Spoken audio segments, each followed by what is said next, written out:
Jatuh bangun itu biasa, kamu kalau jatuh ambil pasirnya. Yang artinya kamu ambil pengalamannya, jangan jatuh lagi di tempat yang sama.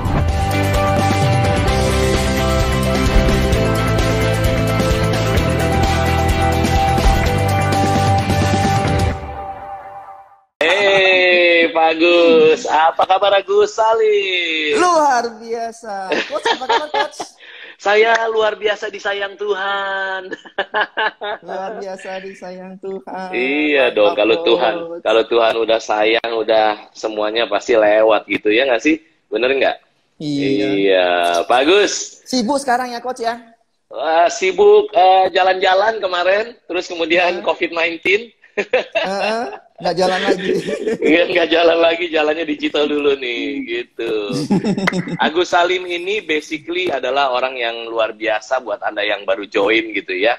Jadi beliau ini sekarang ini adalah founder dan CEO-nya dari Hippo Power Bank. Wah, jadi semua gadget-gadget kita tuh bisa jalan gara-gara salah satunya banyak produk yang dibantu sama Hippo. Luar biasa gitu ya.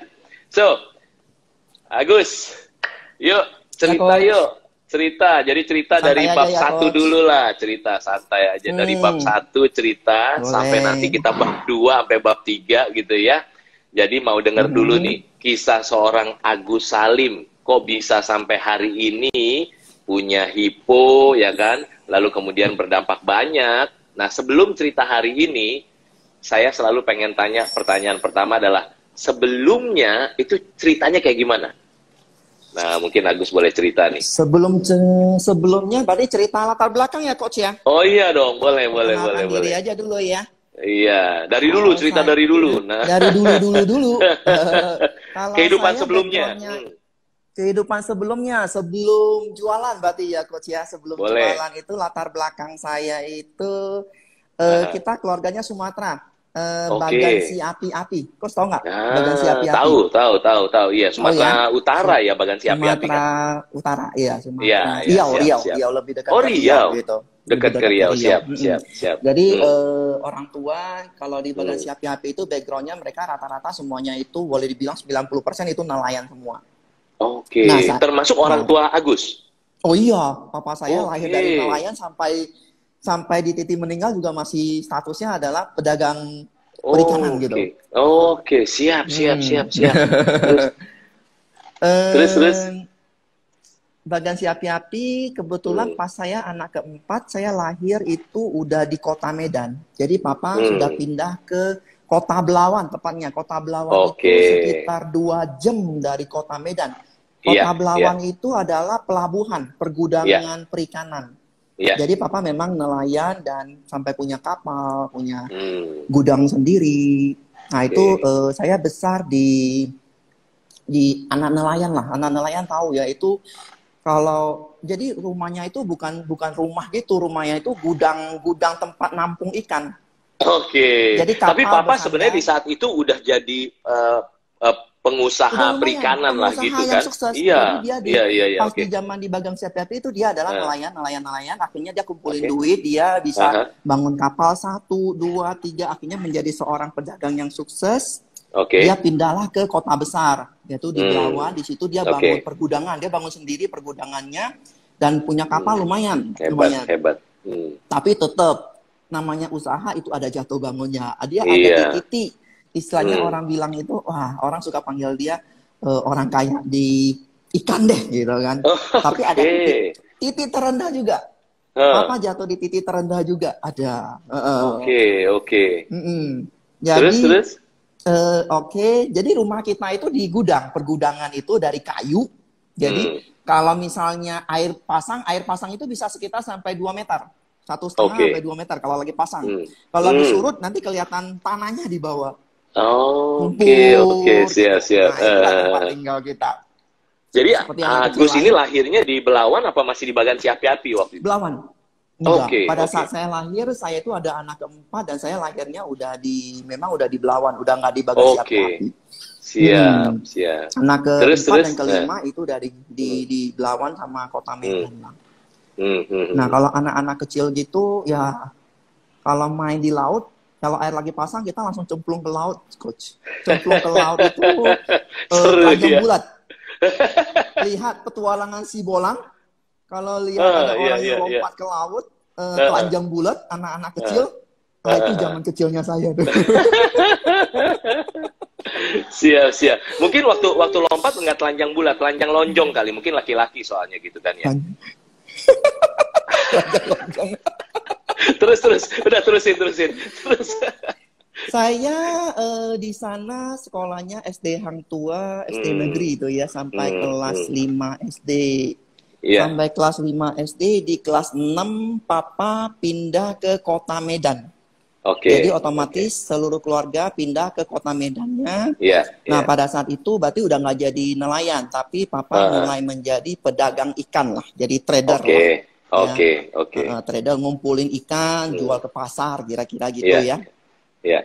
Nah di kota Medan saya sekolah dari kelas 6 SD sampai SMA kelas 3. Jadi 7 tahun di kota Medan. Di kota Medan, kalau ada orang Medan di sini tahu WR Supratman, itu tempat sekolah saya. Siap.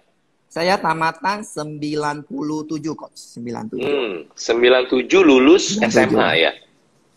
Lulus SMA. Begitu 97 lulus SMA, saya pindah merantau ke Jakarta. Itu merantau ngapain? Saya tahun 2000, Pak. Wah, enggak. Hitung dulu. Yuk panggil saya Opa lah kira-kira Agus. Opa ya. Jadi saya panggilnya Coach Yohanes atau Opa Yohanes nih? Opa Coach. Saya umur udah 79. Merantau tadi Coach terus merantau ke Jakarta itu karena sendiri itu ya. Titik baliknya itu ada satu titik balik tersendiri. Jadi sebenarnya Papa itu ke Jakarta itu lagi titik terpuruk. Kira-kira 94, 95 Papa usahanya bangkrut habis-habisan. Jadi satu keluarga pindah ke Jakarta. Satu keluarga atau gimana? Enggak. Jadi Papa dulu. Jadi Papa dulu dia pindah ke Jakarta. Pada saat dia pindah ke Jakarta, akhirnya karena dia backgroundnya pengalaman di dunia perikanan, ekspor dan import sudah sering banget ke Malaysia karena dekat. Bagan Si Api-Api itu kan dekat banget ke Malaysia. Jadi Bagan Si Api-Api itu kalau ke Malaysia cuma seberang doang gitu. Jadi biasanya zaman tahun itu kita masih kecil banget. Itu istilahnya keluar masuk barang Malaysia. Bagan Si Api-Api itu hal yang biasa setiap hari. Jadi Papa akhirnya kenal banyak orang pelabuhan di sana. Jadi sering tukaran ikan, tukaran barang lah.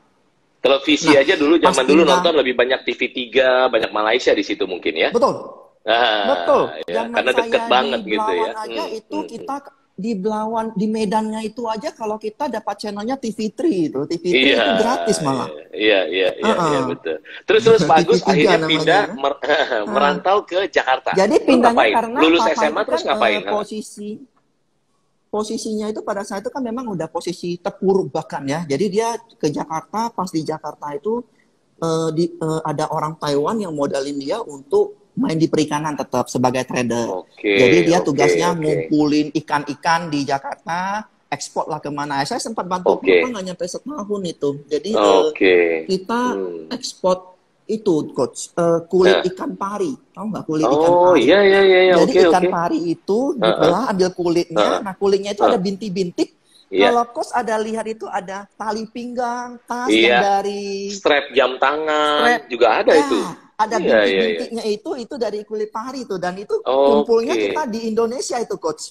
Kita kumpulin, kita ekspornya ke Malaysia, Malaysia ekspor lagi ke Thailand. Nah di Thailand pusat pembuatannya menjadi tali pinggang, tas, dan lain-lain. Nah terus Agus begitu setahun ikut, apa yang terjadi hidupnya habis itu? Nah, setahun ikut Papa nggak nyampe setahun saya di Jakarta, Papa meninggal kena penyakit. Masih muda banget, masih umur 52 gitu, masih muda banget. Nah, akhirnya dengan sakit apa waktu itu, Pak Agus? Sakit apa waktu itu? Hepatitis. Hepatitis. Terus? Jadi sangat cepat. Masuk rumah sakit cuma 3 hari kalau nggak salah. Nah, akhirnya kan saya barusan tamatan SMA, juga nggak kuliah.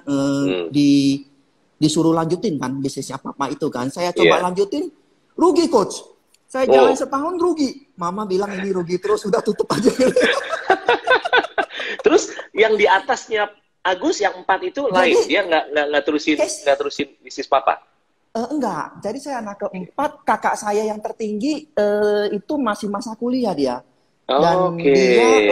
dia lagi kuliah dan dia lebih suka main di komputer. Dia main komputer. Oke, Kakak siap. kedua saya cewek itu ada buka sekolah sendiri. Oke.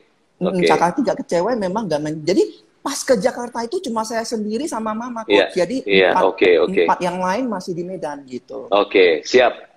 Terus apa yang terjadi Jadi, ceritanya? Begitu makin seru nih harusnya. Terus saya lanjutin ya kan. Pas itu kan habis itu kerusuhan coach. Jadi papa meninggal sebelum kerusuhan, dia nggak tahu kerusuhan kayak gimana. 1997 apa 98 ya? 98 kerusuhan, 98 Mei betul. kerusuhan ya. Nah, itu dolar sempat naiknya tinggi sekali sampai 15.000. Nah, pada saat itu tertinggi itu dolar sempat turun lagi ke 9.000, 8.000. Nah, pada saat turun itu ekspor mengalami kerugian di situ selama hampir setengah tahun itu kan kita kan ekspor kan berarti kita jual barang terimanya dolar. Nah, pas terima dolar turun. Jadi kalah di kurs sebenarnya pada saat itu. Nah, kita hanya perhitungan kalah di kurs, rugi-rugi mulu. Dan akhirnya mama bilang ya udah terserah mau jalanin yang mana, ini kan rugi terus gitu kan. Dan memang background saya mungkin kurang pengalaman ya, baru pas tamat SMA juga ya. Makanya paling enak apa, Agus? Belajar dari pengalaman banyak orang lain. Jangan pengalaman sendiri gitu ya pembelajarannya ya. Betul. Siap. Jadi pengalaman sendiri adalah guru yang terbaik, itu salah ya gitu ya. Pengalaman sendiri ada guru yang terbaik, agak salah. Yang benar justru menurut Coach Yanes G. Pauli ya, belajar dari banyak pengalaman orang lain itu guru yang terbaik. Karena waktu itu singkat. Belajar dari banyak, luar biasa. Ya, luar biasa. Ngapain semuanya ngalamin sendiri? Kita tampung ya. Iya. Pengalaman kita tampung buat aset. Saya suka dengan Bro Anton tuh. Pengalaman kegagalan itu bagus sekali. Iya, benar. Ayo terus jadi, habis itu gimana ceritanya? Saya itu kira-kira yang pertama lah, Coach. Kira-kira itu turning point pertama, itulah mulai asal mulanya saya mulai masuk ke dunia gadget. Aksesoris. Ya, gimana tuh kok bisa sih dari ikan ke gadget tuh gimana ceritanya tuh? Jauh banget kan. Jadi berawal dari saya bantuin papa kirim-kirim barang tuh. Saya pakai mobil pick up tahun 97. Iya. Pakai mobil pick up, saya tinggal di Teluk Gong. Mobil pick up itu saya setiap hari ngantar ikan, jemput ikan tuna dan campur-campur dari Muara Baru. Saya jemput. Habis itu saya bagiin ke pasar-pasar. Nah, itu selama hampir setahun lah ya kan. Berjalan ya sampai titik. Sampai itu titik mahal. Jadi saya juga tahu. Itu pengalaman mahal ya Gus ya?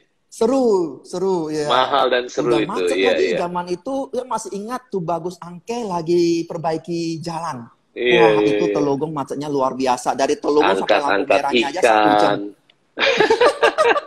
Tapi seru lah Coach, pengalaman gitu justru. Terus ayo, itu yang kita syukuri hari-hari ini kan. Ya, terus. Betul.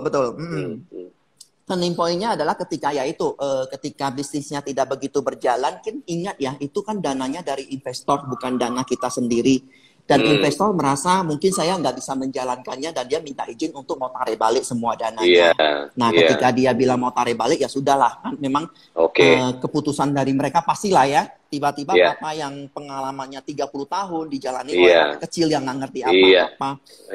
Jadi memutuskan tarik balik, dananya tarik balik. Nah di situ turning point saya dan saya suka bongkar pasang Coach. Saya itu zaman SMP SMA nilai saya yang cukup tinggi adalah praktek solder. Apa Coach zaman itu ada nggak? Anak saya sekarang udah mulai lagi belajar solder tuh, pegang solder, timah. Jadi kita bongkar-bongkar alat elektronik, diajarin cara solder dan lain-lain. Itu mungkin bekal juga ya. Iya. Untung bongkarnya alat elektronik ya, bukan berangkas orang, bukan ya, lain ya. itu Italian job, bro. Italian job, nonton Coach Italian job. Iya. Suka saya itu. Siap. Jadi, nah pada saat itu saya kan orangnya memang dasarnya suka bongkar pasang. Suatu hari saya punya handphone Sony Ericsson GF337 kalau nggak salah zaman itu. Klasik banget itu ya. Iya. Epic.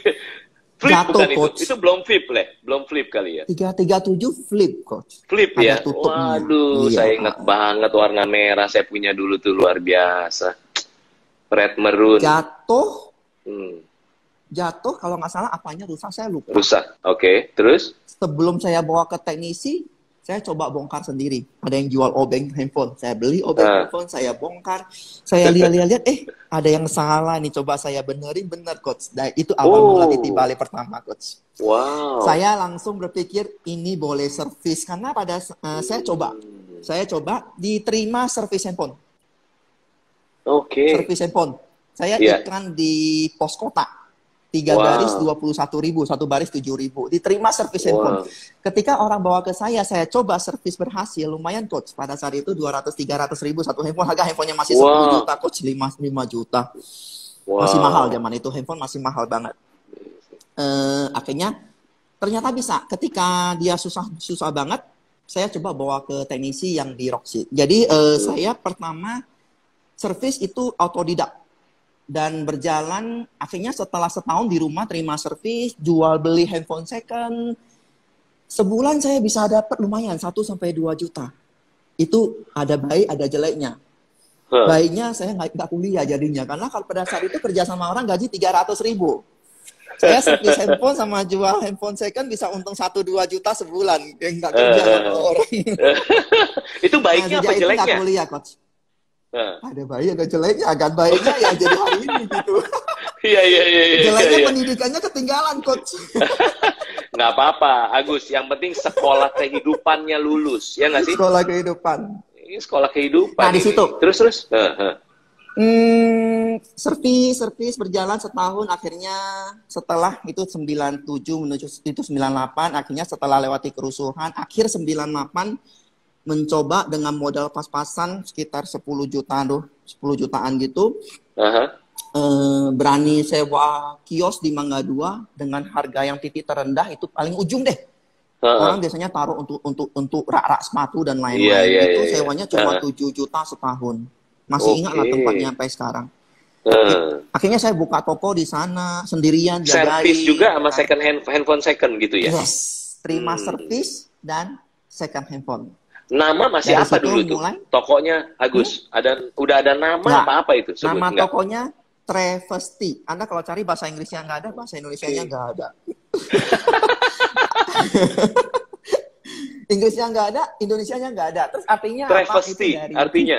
Iya, cici saya katanya pokoknya seperti kata yang dulu ada satu rokok iklannya Lasta Masta. Nggak ada artinya. Silakan artikan sendiri. Siap. Terus habis itu titik baliknya, jadi kan terus naik, boom. Titik balik turning point-nya loncat tuh gimana, Agus? Oke, jadi cepat juga ya, Coach ya. Kita ngobrol gini 20 menit ya, Coach ya. Oke. Soalnya dari bagian si api-api ini baru sampai Roxy. Sampai situ. Baru sampai Roxy. Oke, dari situ karena itu lagi. Nah, ini mungkin teman-teman bisa belajar karena tempatnya jauh banget, sepi, nggak ada yang datang. Akhirnya saya berpikir ini kalau begini terus ngapain gitu kan. Akhirnya saya berpikir saya harus keluar. Nah, itu mungkin turning point-nya. Ketika kita di dalam tekanan, justru setiap di dalam tekanan kita baru mulai berpikir. Pada saat itu teman-teman yang buka toko yang di jembatan atau yang di Roxy itu rame banget. Mereka nggak usah ngapa-ngapain, customer datang sendiri. Saya terbalik. Traffic datang, saya terbalik, saya di tempat yang sepi banget, nggak ada yang datang. Ini kalau nungguin customer doang bisa mati lama-lama. Akhirnya ya udah, saya yang harus keluar. Saya mulai kalau ada freelance datang, barangnya apa, saya bawa, saya tawarin dulu dari sekeliling Mangga 2 ada sekitar 100 toko handphone. Satu-satu saya keliling, saya tawarin. Tawarin apa, Gus? Apa aja deh pokoknya yang bisa ditawarin di dunia handphone kan ada. Pada saat itu kan sarung, anti gores.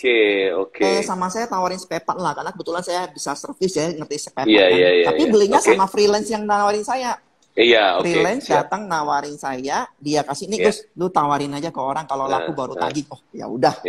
Saya coba tawarin setiap hari, rajin tawarin ke toko setiap hari, nggak pernah bolong. Keliling, zaman itu kan rajin. Yang nonton catat baik-baik, rajin setiap hari, nggak pernah bolong. Bayangin itu. Sama yang tadi, setiap ada tekanan, manusia itu dipaksa untuk berpikir. Iya, iya, iya, iya. Saya tawarin Terus? tiap hari, ada yang ngorder, lama-lama jadi 1 toko, 2 toko, 5 toko, 10 toko, 20 toko. Lumayan juga ya. Nah, Akhirnya saya mulai modalin motor. Beli motor, saya keliling ke Mall Ambassador, ITC hmm, Famawati, iya, Kuningan, Bekasi. Itu semua saya hmm, tawarin. oke. Lumayan coach, pada saat itu sales keliling hampir nggak ada, dikit. Iya, iya, Jadi iya, nggak ada competitionnya. Yang penting iya, kamu iya. mau datang aja dibeli coach. Hmm. Show Nah itu up, memang, pokoknya datang, show up. hmm, Hmm.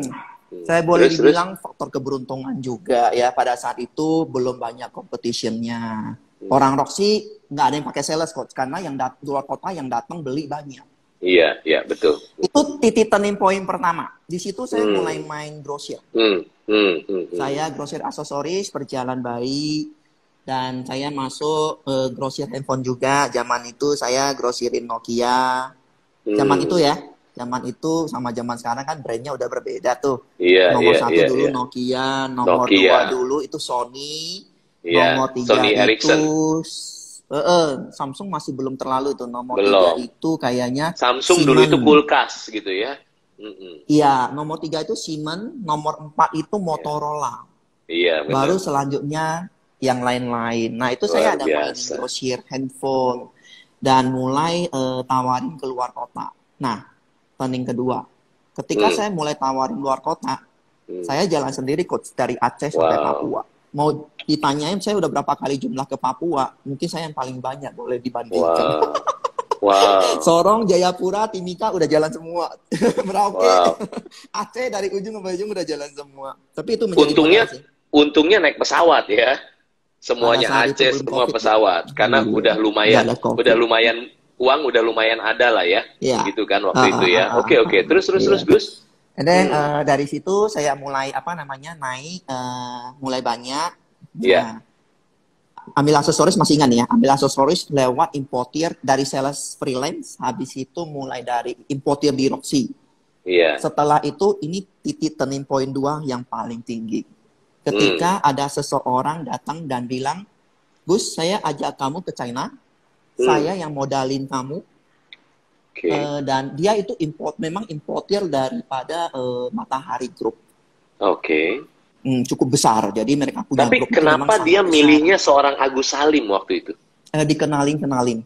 Jadi dari Oke. yang pegang itu masih ada saudara dengan istri dari dia papanya dari istri dari koko saya. Oke, oke, oke, Nah, oke. akhirnya Terus, terus. karena Hmm. mereka kan bidangnya investasi dan import barang dan dia udah biasa Iya, masukin barang gitu kan. iya, Dan dia iya, lihat, iya, iya. nah kalau mau tanya kenapa, Hmm, ini yang saya mau hmm, sharing dengan teman-teman mungkin yang perlu hmm, dicatat. Saya hmm, rasa itu semuanya dimulai dari integritas. hmm. Integritas. Kenapa?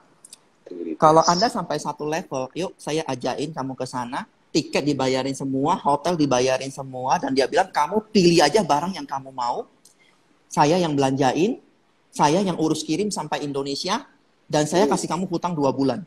Lu coba. hmm. Wow. Bener nggak? Kalau Iya, kita nggak ada integritas, mungkin orang nggak bakal hmm. dibuka suara seperti itu.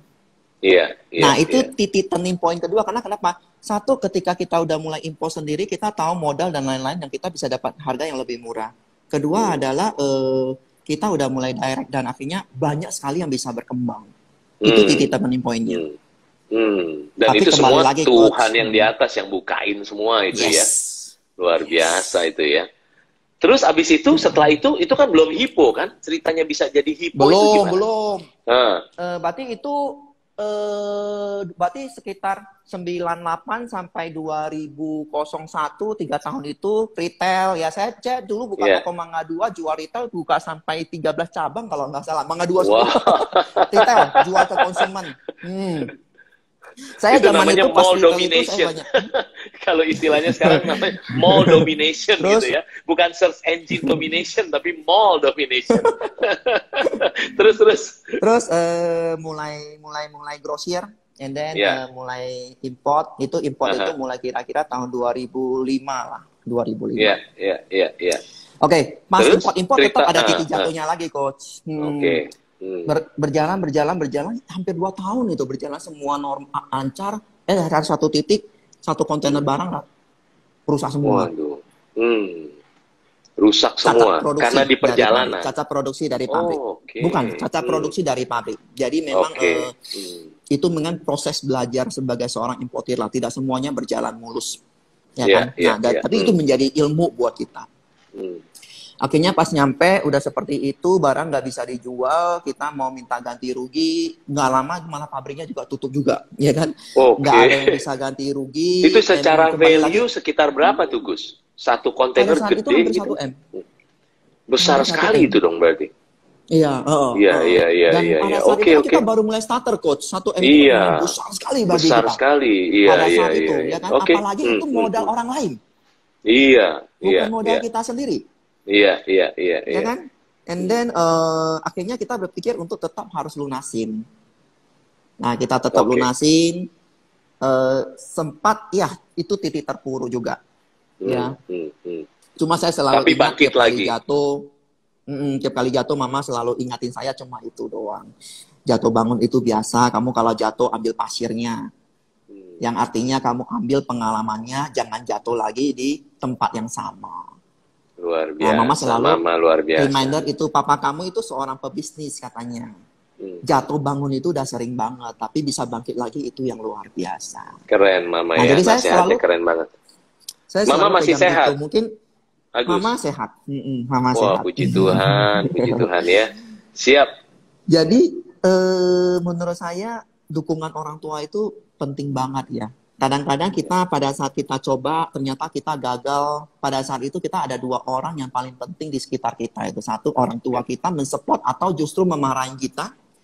Yang kedua adalah istri, tiang doa kita sama penolong kita mensupport atau justru mempeributkan. Nah, pesan-pesan buat istri di rumah tuh, kalau para suami bisnis jatuh bangun itu biasa ya, tapi istri kalau mendukung itu yang luar biasa. Iya. By the way ya, tadi orang tua bener banget itu. Kalau saya di benak saya tuh orang tua tuh kayak wakilnya Tuhan gitu ya, wakilnya Tuhan. Jadi buat yang masih hidup, ayo sering hubungan sama orang tua. Telepon deh orang tua, sehari sekali aja telepon gitu kan ya. Ya, benar nggak sih? Jadi orang tua itu menghargai silaturahmi, gitu kan ya Gus ya? Saya suka remind begini, kemarin minggu lalu saya barusan ke rumah duka juga, ada teman meninggal karena sakit ya. Di sana kita lihat orang menghormati dan lain-lain. Saya suka remind dengan teman-teman. Kadang-kadang kita heran, orang tua udah mati baru sibuk-sibuan untuk dipeributkan tentang cara sembayangnya atau dipeributkan tentang cara ini itunya gitu loh. Tapi pada saat masih hidup yang penting gak ada yang ngunjungin, gak ada yang perhatikan. Jadi saya lebih, kalau benar-benar mau hormatin orang tua, belajarlah hormati pada saat dia lagi hidup. Setuju banget. Makanya ada yang suka bingung, Coach Anas itu telepon orang tua setiap hari ngomongin apa topiknya? Saya bilang, nggak usah mikirin topik, lu telepon aja, apalagi mereka bisa video call segala kan. Sama satu lagi Gus yang mau dibagiin tadi tentang pasangan hidup, nggak harus istri ya, bisa suami juga kan, suami istri. Khususnya istri sih, istri itu kan disebutnya penolong ya nggak sih? Penolong itu kadang-kadang suami tuh suka mikir begini, oh penolong, iya berarti kan gue lebih kuat dari dia. Sebentar, penolong itu kan lebih kuat mana? Penolongnya atau yang ditolong? Penolong, ya nggak sih? Iya dong, penolong dong. Berarti penolong itu lebih kuat dari yang ditolong. Suami-suami jangan sombong, ya nggak sih? Istri itu penolong. Makanya kan sering istri bilang begini. Ya? Istri bilang begini, Coach. Di rumah nih, Coach. Istri dengerin nggak? Istri bilang, kamu memang kepala, ya nggak sih? Tapi aku lehernya, ke arah mana kamu goyang, aku yang gerakin. Benar, Coach. Ayo, terusin cerita hiponya ini udah setengah jam lewat. Ayo. Ini sebelum live dengan Coach, barusan konseling juga nih dengan pasangan. Sama saya ceritain juga lebih kurang sama. Kamu di posisi kalau kamu sekarang penolongnya gitu loh. Kalau kamu nggak mau jadi penolongnya, siapa yang bisa selamatin keluarga dan bisnis suami kamu? Oke, kita lanjut. Balik lagi. Jadi tadi sampai mana, Coach? Sampai jatuh kedua. Itu satu kontainer 1 miliar itu ya. Nah, ceritanya pengen di fast forward. Kenapa kok bisa jadi hipo? Oke. Nah, baru tahun 2020 baru muncul yang namanya hipo. Nah, 2020 itu dasarnya gini. 2010, salah kali, Gus. Iya. 2010 coach. 2010. Oke. Jadi jedahnya Iya. jedah dari kasus itu ke sana hampir 5 tahun lah. Oke. Sampai muncul HIPO. Nah, dari HIPO itu muncul sebelum ada HIPO, akhirnya ketika kasus itu 2 tahun kemudian saya putuskan saya mau buka kantor di China supaya tidak terulang kasus yang sama. Nah, makanya setiap kegagalan itu sebenarnya kita belajar gitu. Kumpulkan. Oh, kegagalan saya apa? Oh iya, kita beli barang tanpa ada sistem QC dan lain-lain semuanya. Percaya terus. Oh ya udah, terbaik adalah kita harus punya kantor sendiri. Akhirnya 2007 lah kita udah mulai punya kantor di China. 3 tahun berjalan, akhirnya muncullah itu HIPO. Wow. Satu titik pada saat itu zamannya BlackBerry coach. BlackBerry dan saya masih rajin sebagai seorang sales yang keliling seluruh Indonesia. Dan saya masih rajin ikut pameran di Hong Kong, di China maupun Taiwan. Saya setahun mungkin bisa 3-4 kali ikut pameran di sana. Jadi aktivitasnya sering dan pakai handphone BlackBerry. 3-4 jam baterai habis. 3-4 jam baterai habis. Dikasih sampel power bank coach. Dikasih sampel power bank. Saya bilang, ini power bank menolong banget ya. Kalau menolong harusnya banyak orang yang butuh. Iya. Saya pikir ini bisa booming coach. Pas pertama masukin 100 unit, nggak ada yang ngerti itu barang apa. Toko handphone nggak ngerti itu barang apa. Jadi pas saya masukin masih non-brand. Wah, saya pikir ini berat ini. Terus nego dengan China, saya pikir kan kalau sesuatu kalau mau bagus pakai brand gitu kan untuk jangka panjang. Akhirnya saya putuskan mau pakai brand. Cuma di China bilang lu mau pakai brand minimal 1.000 kalau nggak salah. Kalau sekarang minimal 3.000. Saya nggak lupa itu pada saat itu minimal 1.000 atau 3.000. Iya. Saya masukin 1.000, masuk laku, nggak langsung laku coach, nggak langsung laku. Karena barang belum ada yang ngerti itu barang apa. Coach tahu apa yang saya lakukan? Saya titip jual tuh ke 1.000 toko handphone di Jabodetabek. Gila ya, consignment ya, titip jual. Iya, jadi kayak misalnya Roxy, saya titipin sekitar 300 toko. Ambasador pada saat itu toko banyak banget, 200, Cempaka 200. Maunya di toko-toko karena hampir 1.000. Nggak ada yang mau beli lepas, nggak ada yang mau beli lepas nggak ngerti itu barang apa. Iya. Oke, terus. Berjalan 3 bulan, setengah tahun, orang udah ngerti, booming coach. Wow. Tahun 2011-12 itu titik booming tertinggi. Dan pada saat itu memang ketika Anda punya, kadang-kadang kalau kita dapat sesuatu itu perlu jalankan dengan faith ya, itu penting banget ya. Faith itu penting banget bagi saya ya. Jadi sebelum barang itu masuk, saya udah ambil iklan di Roxy 1 billboard senilai 100 jutaan. Pada saat itu kan kita masih belum berkembang coach, barang juga belum nyampe. Udah langsung diiklankan. Wow. Jadi itu tantangan terbesar itu. Iya. Saya iklankan faith lah, itu saya menurut saya itu faith yang saya ambil. Saya yakin ini barang bisa jalan. Believe ya, you believe bisa jalan gitu ya. Iya, saya believe ini bisa jalan. Iya. Very good. Ternyata benar jalan. Setahun kemudian jalan booming. 2011, 2012, 2013 mulai banyak yang masuk. 14, 15 itu banjir. Iya. Ada gula, ada semut. Saya sempat cek di pendaftaran brand tentang power bank. Itu yang resmi terdaftar ada 200 brand. Tapi HIPO salah satu yang cukup awareness-nya sangat tinggi. It's very good gitu ya.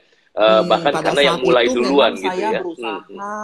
Pada saat sebelum banjir saya berusaha tanamkan bahwasanya usahakan orang kalau ngomong itu pinjam dong power bank kamu, pinjam dong HIPO kamu.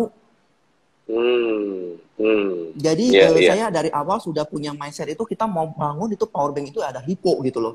Jadi pada saat itu memang terbentuk ya. Jadi istilahnya saya udah tanamkan bahwasanya kayak dulu loh, orang itu kalau mau minum itu mau dong Aqua padahal air mineral gitu kan. Mie Indomie padahal mie lain gitu. Oke, kita bisa tanamkan nih, jangan orang bilang pinjam dong power bank kamu, tapi pinjam dong HIPO kamu. Dari awal itu sih kita coba. Mungkin Agus. Ini loh, saya suka juga dari teman kita Bong Chandra, dia bilang kalau dia itu produk krisis dan keberuntungan. Tahun 2008 krisis besar-besaran dan keberuntungan adalah di 2008 itu pas sampai 2013 properti naiknya gila-gilaan. Luar biasa. Produk krisis dan keberuntungan. Kalau saya produk keberuntungan dan tekad. Luar biasa.